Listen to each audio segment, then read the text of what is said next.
being specific in your estate plan is really important. What's up, everybody? My name is Josh Key. I'm the managing attorney at Key Law. We take the headache out of estate planning and probate so you can focus on what's important. And before we begin with today's kind of public service announcement, if you have any questions regarding estate planning or probate and you live in the great state of Alabama, we'd love to speak to you. You can do so by going to keylawllc.com. Now, why is specificity important in your estate plan? Well, there's a couple of reasons. First of all, as we've talked about in previous videos, things change, circumstances change, life happens. We have kids, we get divorced, we get remarried. There's all kinds of situations that arise that making sure that our estate plan is extremely specific can really make sure that our wishes are followed. And let me give you just a couple of examples. I know one of the typical ways of describing your partner or your spouse, partner, is by saying, oh, well, that's my partner. And that works really, really well for all different types of relationships and situations.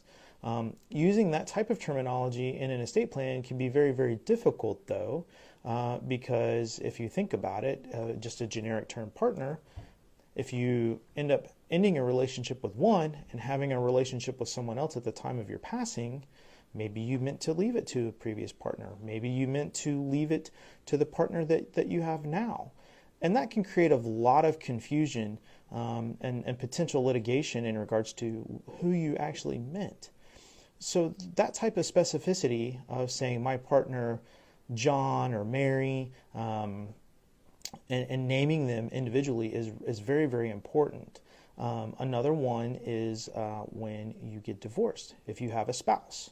So if you have not updated your estate plan and you just leave spouse in there, that could be your previous spouse, or if you're remarried, a new spouse, or it could mean no one, which kind of creates a lot of confusion. And it's kind of like playing Jenga, where you just pull one little block out of the whole thing and it can all fall down. So those are just a couple of examples. And then I want to kind of talk about another one, which is if you give the house to someone and all of your assets to everything else, and you just make a generic all assets, the contents of that house are going to go to the person that you're giving everything to. And the house itself, empty, will go to the person that you specifically named. So this is why sitting down with an estate planning attorney and going through this and making sure that the language that you use complies with and follows your wishes, and so that we get it down clear and on the page. And that's what I do. If you found this video helpful, we'd sure appreciate a comment or a like or a share, and we'd really appreciate it if you subscribe. And again, if you have questions and you would like to speak to an attorney for free, you can do so by going to keylawllc.com. Again, my name is Josh Key. I'm the managing attorney at Key Law. We take the headache out of estate planning and probate so you can focus on what's important. We'll see ya.